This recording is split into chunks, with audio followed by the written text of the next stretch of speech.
YCP నేతల్లో worry ప్రారంభమైంది. మద్యం కుంభకోణం కేసులో కీలక నిందితుడు కసిరెడ్డి రాజశేఖర్ రెడ్డి అరెస్టుతో పాటు జత్వానీ కేసులో ఇంటెలిజెన్స్ మాజీ చీఫ్ పిఎస్ఆర్ ఆంజనేయులు అరెస్ట్ ఎవరి మేడకు చుట్టుకుంటుందోనని ఆందోళన చెందుతున్నారు. ఈలోపు మాజీ ఎంపీ విజయసాయిరెడ్డి పేల్చిన ట్వీట్ కూడా వైసీపీ నేతల గుండెల్లో రైళ్లు పరిగెత్తిస్తోంది. లిక్కర్ దొంగల బట్టలు సగమే విప్పారు, వారి మిగతా బట్టలు విప్పేందుకు పూర్తిగా సహకరిస్తానని చెప్పారు. దీంతో రాజ్ కసిరెడ్డి పోలీసుల విచారణలో ఎవరి పేరు చెబుతారో అన్న ఆందోళన ఇప్పుడు వైసీపీ నేతలకు చెమటలు పట్టిస్తోంది.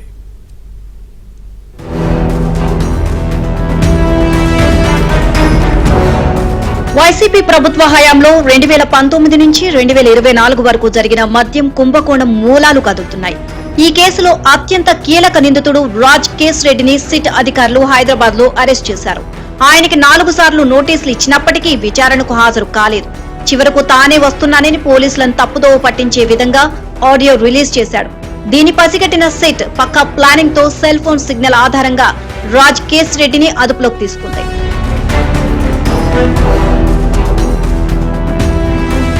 2019లో వైసీపీ ప్రభుత్వం అధికారంలోకి వచ్చిన వెంటనే లిక్కర్ పాలసీపై 2 సమావేశాలు జరిగాయని విజయసాయిరెడ్డి సిట్ విచారణలో చెప్పారు. తనతో పాటు వాసుదేవరెడ్డి, మిథున్ రెడ్డి, రాజ్ కేశ్ రెడ్డి, సజ్జల శ్రీధర్ రెడ్డి తదితరులు సమావేశంలో పాల్గొన్నామని కూడా వివరించారు. లిక్కర్ విధానాన్ని మాత్రమే నిర్ణయించామని విజయసాయిరెడ్డి చెప్పినప్పటికీ అందులో ప్రభుత్వ పాలసీ మార్చడం వల్ల కమిషన్లు వచ్చే అంశాన్ని కూడా చర్చించారని సిట్ కి సమాచారం అందింది. ఈ సమావేశంలో పాల్గొన్న వారు కొంతమంది డిస్టరీలను కూడా ప్రైవేటు వ్యక్తుల నుంచి లాగేసుకున్నారని తేలింది. వారే డిస్టరీలను నడిపి బెవరేజెస్ కార్పొరేషన్ కు ఆర్డర్లు పెట్టి కమిషన్లు ఎక్కువ తీసుకున్నారని కూడా సిట్ కు సమాచారం అందింది. పోలీసుల ఇంట్రాగేషన్ లో రాజ్ కేశ్ రెడ్డి ఎవరి పేర్లు చెప్పారు అనే అంశంపై తాడేపల్లి ప్యాలెస్ లో చర్చలు జరుగుతున్నాయి. లిక్కర్ కమిషన్ వ్యవహారంలో అన్ని తానై వ్యవహరించిన రాజ్ కేశ్ రెడ్డి ఈ కమిషన్లు ఎవరికి అప్పజెప్పారు అనే అంశంపై కూడా ఆరా తీశారు.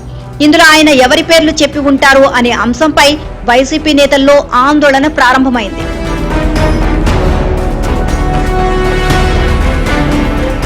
మద్యం కుంభకోణంలో ఏ డిస్టరీల నుంచి ఎంత సరుకు తీసుకోవాలి అనే అంశంపై కూడా రాజ్ కేశ్ రెడ్డి నుంచే ఆదేశాలు వచ్చాయని బెవరేజెస్ కార్పొరేషన్ అధికారులు సిట్ కి ఇచ్చిన స్టేట్మెంట్ లో పేర్కొన్నారు. అంటే ఎవరైతే ఎక్కువ కమిషన్ ఇస్తారో వారి డిస్టరీలకు మాత్రమే ఎక్కువ ఆర్డర్లు ఇచ్చారని కూడా అధికారులు గుర్తించారు. ఇప్పుడు ఆ డిస్టరీల యజమానులు తీసుకున్న కమిషన్లు ఎవరి వద్దకు వెళ్లాయి అనే అంశంపై రాజ్ కేశ్ రెడ్డి ఇచ్చే సమాచారం ఆధారంగానే ఈ కేసు తదుపరి దర్యాప్తు సాగనుంది.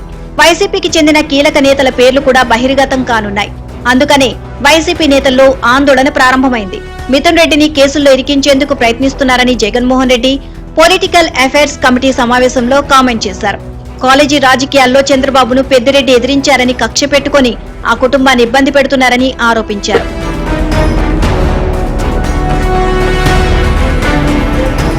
రాజ్ కేశ్ రెడ్డి అరెస్టుతో లిక్కర్ కుంభకోణంలో మూలాలు తాడేపల్లి ప్యాలెస్ కు తగులుతున్నాయని రాజకీయ విశ్లేషకులు చెబుతున్నారు. అందుకనే పార్టీ కార్యాలయంలో సోమవారం రాత్రి నుంచి కొంతమంది నేతలు సమావేశమై ఎప్పటికప్పుడు తమ న్యాయవాదులతో సంప్రదింపులు జరుపుతున్నారు.